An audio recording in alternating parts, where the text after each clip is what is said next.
ইনকিলাব মঞ্চের মুখপাত্র শরীফ ওসমান হাদী মারা গেছেন 18 ডিসেম্বর। আজ 20 ডিসেম্বর তার দাফন সম্পন্ন হয়েছে। বিরাট জনস্রোত বলা যায় তার জানাজায় উপস্থিত ছিল। তো এই পরিপ্রেক্ষিতে এর মধ্যে শরীফ ওসমান হাদীর মৃত্যু এবং তারপর এই পর্যায় পর্যন্ত আসার মধ্যে অনেক ঘটনা বাংলাদেশে ঘটে গেছে। এর মধ্যে দুটি সংবাদ মাধ্যম প্রথম আলো এবং ডেইলি স্টারের কার্যালয়, প্রধান কার্যালয় আক্রান্ত হয়েছে, ছায়ানট ভবন আক্রান্ত হয়েছে, অগ্নিকাণ্ড হয়েছে, উদীচিতে আগুন দেওয়া হয়েছে, ভাঙচুর হয়েছে। এই যাবতীয় বিষয়গুলো নিয়ে আমরা আলোচনা করব। আমাদের সঙ্গে আছেন চর্চা সম্পাদক সোহরাব হাসান। সোহরাব হাসান, আপনাকে স্বাগত। ধন্যবাদ আপনাকে। শরীফ ওসমান হাদী গত 12 ডিসেম্বর গুলিবিদ্ধ হলেন। তারপর আজ হচ্ছে ওনার দাফন সম্পন্ন হলো। তো এই যে লম্বা সময়টা, এই লম্বা সময়ের মধ্যে আমরা দেখলাম যে নানা ধরনের উত্তেজনা, রাজনৈতিক উত্তেজনা ছড়ালো এবং শেষ পর্যন্ত কিছু জায়গাকে আমরা আক্রান্ত হতে দেখলাম এবং নানা ধরনের হুমকিও হতে দেখলাম। এই বিষয়টা আসলে কেন ঘটলো? প্রথমেই ইনকিলাব মঞ্চের মুখপাত্র শরীফ ওসমান হাদীর উপর যে ন্যাক্কারজনক হামলা হলো, তাকে হত্যাই করা হলো, সেটি নিন্দনীয়, ন্যাক্কারজনক ঘটনা এবং সমগ্র দেশবাসী কিন্তু তার নিন্দা করেছে, প্রতিবাদ করেছে এবং ক্ষুব্ধ হয়েছে। কিন্তু সরকারের কার্যক্রমে সেই ক্ষোভকে সামাল দেওয়া বা ক্ষোভকে আমলে নিয়ে প্রয়োজনীয় ব্যবস্থা নেওয়ার উদ্যোগটা তেমন দেখিনি। প্রথমত হচ্ছে যে তাকে যে গুলি করেছে, যাকে প্রধান সন্দেহভাজন, সেই ব্যক্তি কিভাবে পালিয়ে গেল, আর যদি পালিয়ে না যেয়ে থাকে বিদেশে, তাহলে কেন তাকে এতদিন ধরা হলো না? এবং যারা ক্ষোভ প্রকাশ করেছে, প্রতিবাদ করেছে, মিছিল করেছে, তাদের কিন্তু একটাই দাবি যে হত্যাকারীকে আইনের হাতে সুপর্দ করা হোক, তার বিচার হোক, শাস্তি হোক, শাস্তি হোক। এর মধ্যে যে অঘটনগুলো ঘটল, একটা হচ্ছে যে এর সাথে কি এই হত্যাকাণ্ডের সম্পর্ক আছে? আমার মনে হয় না। এই হত্যাকাণ্ডের কে উপলক্ষ করে স্বার্থান্বেষী মহল তারা এই আইন নিজের হাতে তুলে নিয়েছে এবং আইন নিজের হাতে তুলে নেওয়া অনেক সময় মানুষ ক্ষুব্ধ হয়ে কোনো সিদ্ধান্ত নিয়ে থাকে, কোনো কাজ করে থাকে, এমনকি আইনও হাতে তুলে নেয়, সেটার তাৎক্ষণিক একটা প্রতিক্রিয়া। কিন্তু এটা দেখলাম যে কয়েকদিন ধরে যে চলে আসা, প্রথম আলো অফিসে প্রথম আগুন দেওয়া হলো, এরপর ডেইলি স্টার অফিসে আগুন দেওয়া হলো, পুড়িয়ে দেওয়া হলো এবং সেখানে সাংবাদিকরা আটকা পড়েছিলেন। তারা ছাদের উপর, আপনি চিন্তা করুন, নিচে আগুন জ্বলছে এবং ছাদের উপর আশ্রয় নিয়েছে সংবাদকর্মীরা। তাদের সেই ঘটনা দেখতে এবং তাদের সঙ্গে সংহতি জানাতে নিউজ সম্পাদক এবং সম্পাদক পরিষদের সভাপতি নুরুল কবির যে হেনস্থার শিকার হয়েছেন, তিনি এরপর ছায়ানটের উপর হামলা হলো এবং ছায়ানট পুড়িয়ে দেওয়া হলো এবং ছায়ানটের সেখানে একটি নালন্দা নামে একটি শিশুদের স্কুল, একটু বিদ্যালয় ছিল, সেই বিদ্যালয় বইপত্র, তাদের চেয়ার টেবিল সব পুড়িয়ে দেওয়া হয়েছে।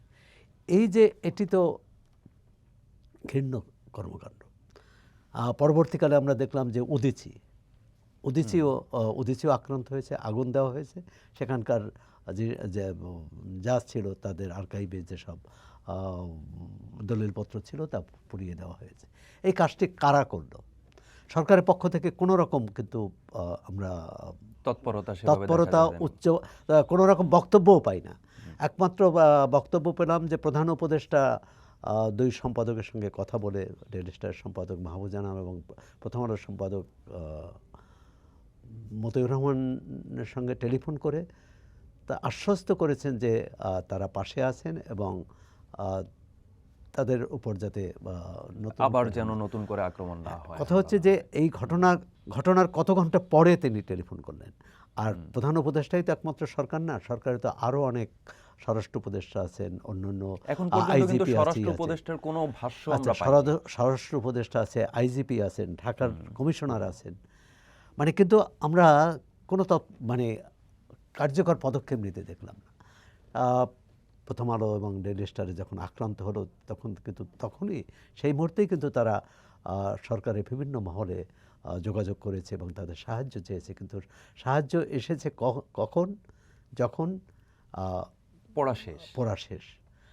এই পড়া শেষ হওয়ার পর সাহায্য আসা বা তাদের, হ্যাঁ, তারপরও বলবো যে তাহলে হয়তো এটা চলতেই থাকতো, সেটি বন্ধ হয়েছে ছায়ানটের ক্ষেত্রেও। এবং এই তিনটি ঘটনা ঘটেছে আগের দিন রাত 11টা থেকে 3টা-4টার মধ্যে। পরদিন আমরা দেখলাম যে ওদিসি অফিসে যে হামলা হলো। এটা কিন্তু এক ধরনের ঘোষণা দিয়ে করা হয়েছিল যে যত ধরনের একটা একদম কোট আনকোট যদি আমি পয়েন্টটা বলি, সেটা হচ্ছে যে যত বামপন্থী অর্গানাইজেশন আছে, এই ধরনের অর্গানাইজেশন যেগুলো আছে, একদম নাম ধরে ধরে কিছু অর্গানাইজেশনের কথা উল্লেখ করা হয়েছিল যে এগুলো ভেঙে দিতে হবে, গুড়িয়ে দিতে হবে, এদের নিশ্চিহ্ন করে দিতে হবে। এই হুমকিটা দেওয়া হয়েছিল কিন্তু 18 তারিখ রাত থেকেই বিভিন্ন সোশ্যাল প্ল্যাটফর্মে এই বিষয়টা গিয়েছে। তো এরপরে হচ্ছে এই সুযোগটা কি করে পেল যে উদীচী ভবন তাহলে অরক্ষিত থাকলো কেন? এখন হচ্ছে সামাজিক যোগাযোগ মাধ্যমের উপর তো সরকারের নিয়ন্ত্রণ নেই, আমাদের কারো নিয়ন্ত্রণ নেই। এবং এর আগেও যে প্রথম আলো ডেইলি স্টারের উপর হামলা হয়েছে, তাতে শুধু দেশের শক্তি না, বিদেশ থেকেও কিন্তু অনেকে বিদেশ থেকেও উস্কানি দেওয়া হয়েছে, এবারেও দেওয়া হয়েছে। এবং যখন কেউ উস্কানি দিয়ে বলা হয় যে এই অফিস কী করে থাকে দেখে নেব এবং ওই অফিস থাকবে না, তখন কিন্তু মানুষের মধ্যে শঙ্কা জাগে। এবং কালকে আর এক অফিসের কথা বলবে, আর এক বাড়ির কথা বলবে। এর আগে 32 নম্বর ভাঙ্গা হয়েছে এবং এই ঘটনায়ও কিন্তু আবার 32 নম্বরের পর হামলা হয়েছে। সুতরাং এটি শুধু উদ্বিগ্ন করে না, বিচলিত করে এবং এক ধরনের ভয়ের সংস্কৃতি কাজ করে। মানে এটার শেষ কোথায়? আরও দেখুন যে ওসমান হাদি যে দলের মুখপাত্র, সেই দলের পক্ষ থেকে বলা হয়েছে যারা হামলা করেছে তারা ইনকলাব মঞ্চের কেউ নয়। এনসিপি নিন্দা করেছে, এনসিপির নেতারা প্রথম আলো ডেইলি স্টার অফিসে গিয়েছেন এবং ছায়ানটে গিয়েছেন, উদীচী কার্যালয়ে এসেছেন।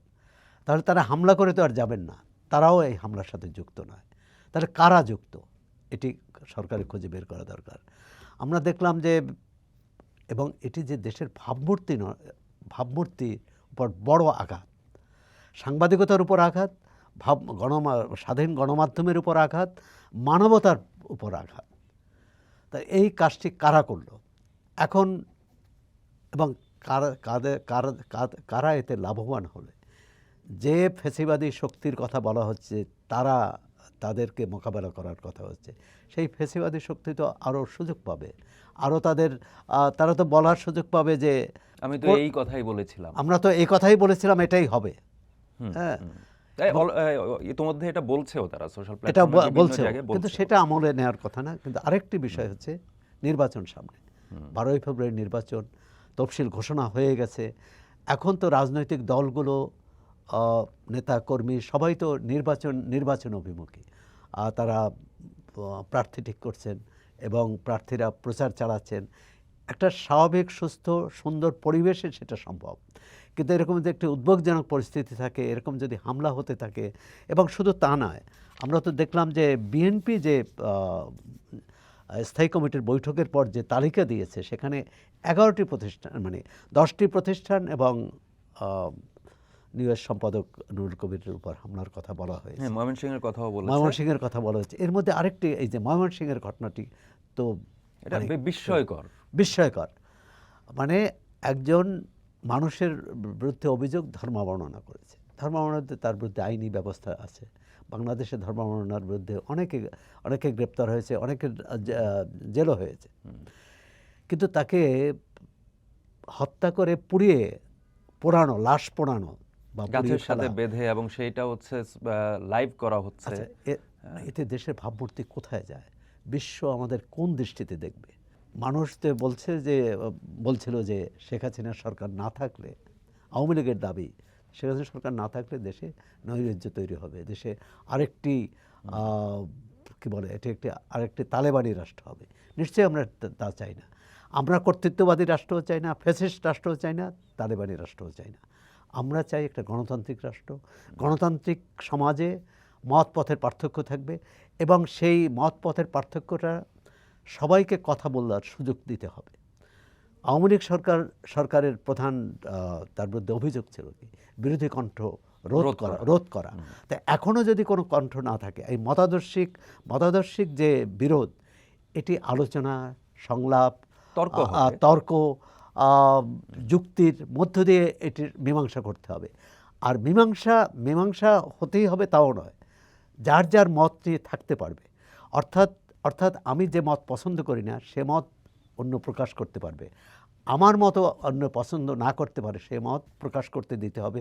তবে সেই কোনো মতেই যাতে জনস্বার্থ বিঘ্নিত না হয়, যাতে সমাজে হানাহানি বিশৃঙ্খলা তৈরি না হয় এবং কেউ শারীরিকভাবে আক্রান্ত না হয়।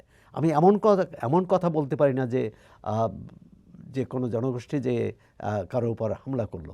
একটু মাঝখানে একটা প্রসঙ্গ যদি বলি, যে এই ছায়ানট, প্রথম আলো, ডেইলি স্টার, উদীচী, 4টা প্রতিষ্ঠান, সুনির্দিষ্টভাবে বললে 4টা প্রতিষ্ঠান, এবং রাজনৈতিক নেতাদের বিভিন্ন এলাকায় বাড়ি পোড়ানো হয়েছে বা ভাঙচুর হয়েছে। সেটা জাতীয় পার্টি যেমন, আওয়ামী লীগের পলাতক নেতা যারা, তাদের বাড়িতে হামলা হয়েছে, বা ভারতীয় ডেপুটি হাই কমিশন অফিস চট্টগ্রামে, সেইখানে এক ধরনের হামলার চেষ্টা হয়েছে বা হামলা হয়েছে। এই সব কিছু মিলে ইতোমধ্যে আপনি যেটা বলছিলেন যে পৃথিবীর কাছে আসলে আমাদের ভাবমূর্তি কোথায় গেল, গোটা বিশ্ব আমাকে আসলে কিভাবে দেখবে, সেই জায়গায় কিন্তু গতকালকে বেশ কয়েকটি ইউরোপীয় দেশের দূতাবাস থেকে একটা যৌথ বিবৃতি দেওয়া হয়েছে। তারা সুস্পষ্টভাবে এটা নিন্দা জানিয়েছে এবং এই বিষয়ে ব্যবস্থা গ্রহণের কথা বলা হয়েছে। এরপর আমরা দেখলাম যে ময়মনসিংহের ঘটনায় 7 জনকে আটক করেছে। আজই এই খবরটি এলো যে 7 জনকে আটক করা হয়েছে। সেইখানে এই আটকের পরে আমরা নিউজ রুমেই এক ধরনের আলোচনা করছিলাম, কেন গ্রেপ্তার নয়। তো গতকাল পুলিশের যে বক্তব্যটি ছিল যে কেউ মামলা করেনি, পরিবারের কেউ মামলা করলে আমরা দেখব।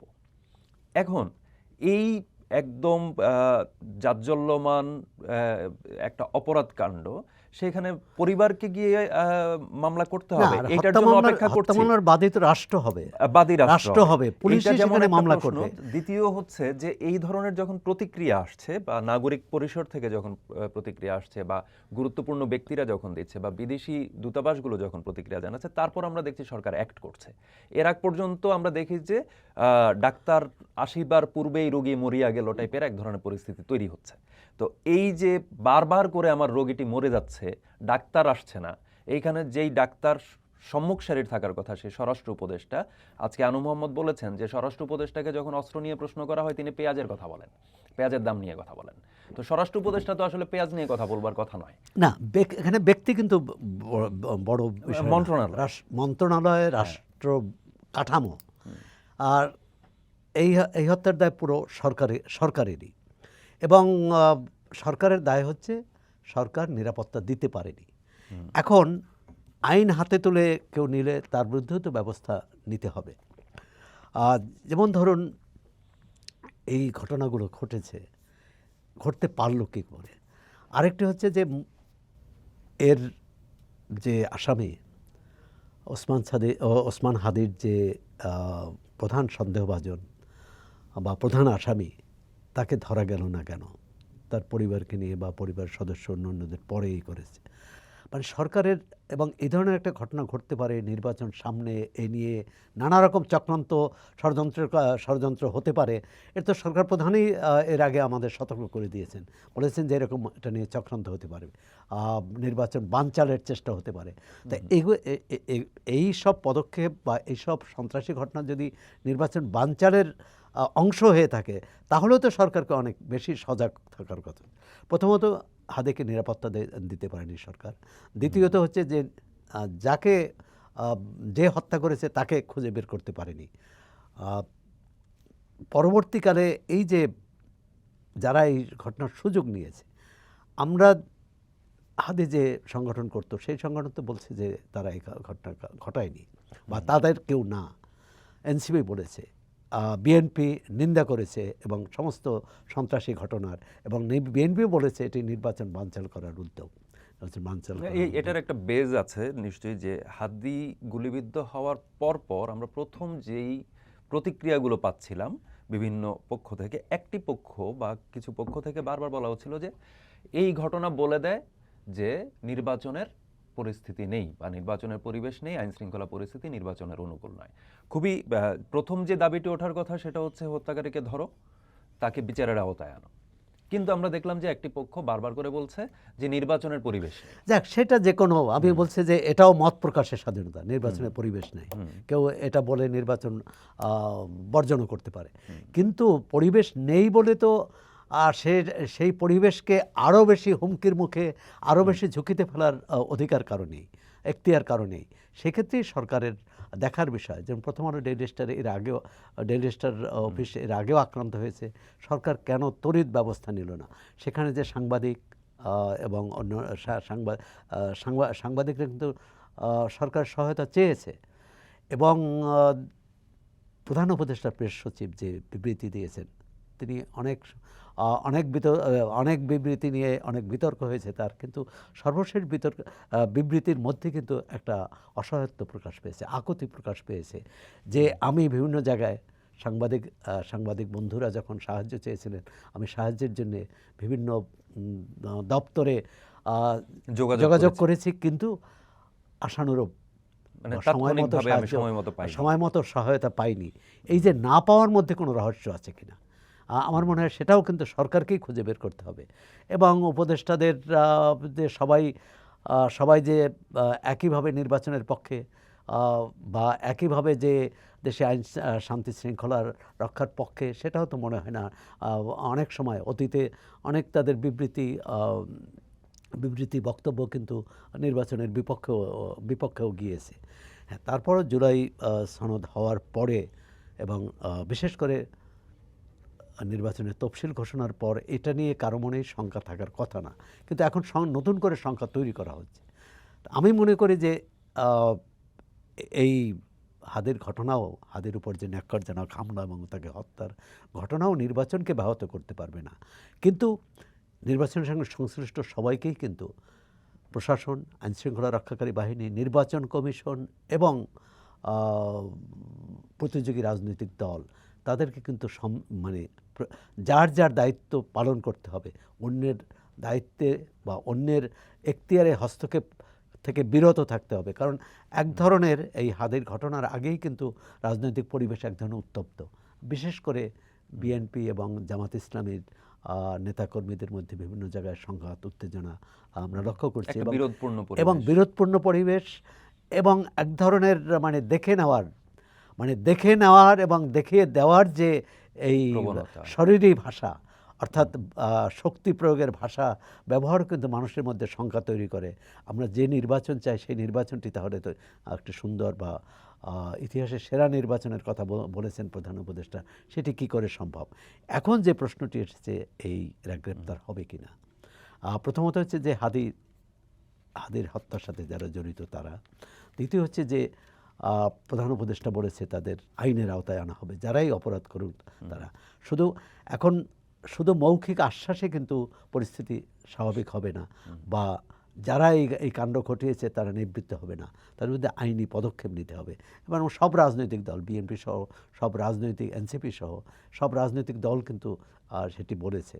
এখন এই দাবি পূরণের দায়িত্ব সরকারের। এখন তারা কতটা করতে পারবে, কত ব্যবস্থা নেবে।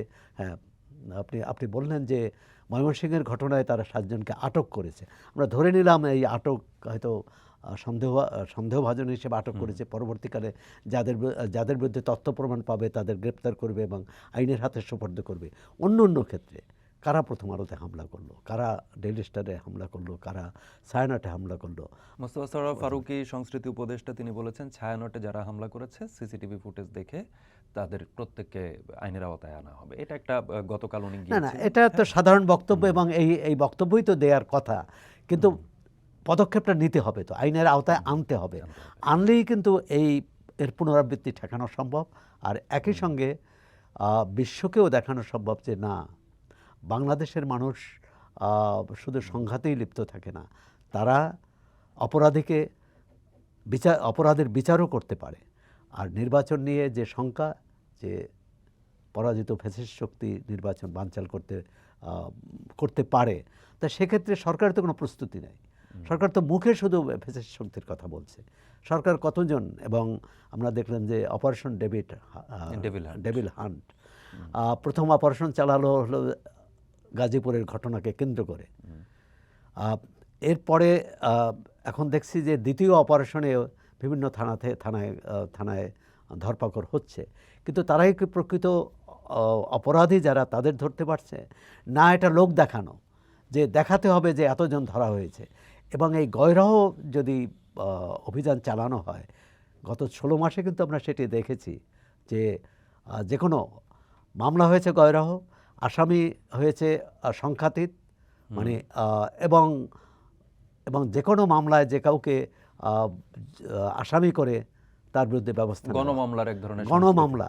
এখন এই গণমামলা আওয়ামী লীগ আমলে ছিল গায়েবী মামলা, এবং তার আগে এখন কি বলে গণমামলা। এটা তো হতে পারে না, তো ন্যায় বিচার প্রতিষ্ঠা করবে না। তা আমরা চাই যে 12ই ফেব্রুয়ারি নির্বাচনকে সামনে রেখে আইনশৃঙ্খলা পরিস্থিতি স্বাভাবিক থাকবে, এবং স্বাভাবিক যখনই সরকার এই অঘটনগুলো রোধ করতে পারবে, এবং অঘটনের সাথে যুক্ত ব্যক্তিকে আইনের আওতায় আনতে পারবে। ধন্যবাদ সোহরাব হাসান।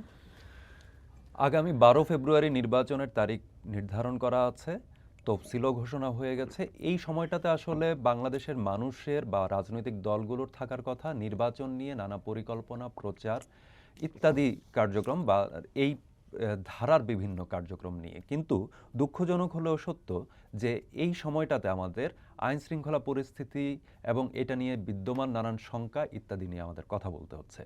এই শঙ্কা কাটতে পারে একটা মাত্র পথে, যেটা সোহরাব হাসান বললেন, যে পদক্ষেপ নিতে হবে, যারা জড়িত তাদের বিরুদ্ধে ব্যবস্থা নিতে হবে, এবং এটার মধ্য দিয়ে উদাহরণ প্রতিষ্ঠা যদি না করা যায় তাহলে এই ধরনের ঘটনা আবারও ঘটতে পারে, যেটা আমরা এর আগেও দেখেছি। সেটা যদি ঘটতে দেওয়া হয় তাহলে নির্বাচনই বড় ধরনের একটা ঝুঁকিতে পড়ে যাবে। সেই ঝুঁকিটা অন্তত বাংলাদেশের মানুষ নিতে চায় না। ধন্যবাদ, আজ এ পর্যন্তই।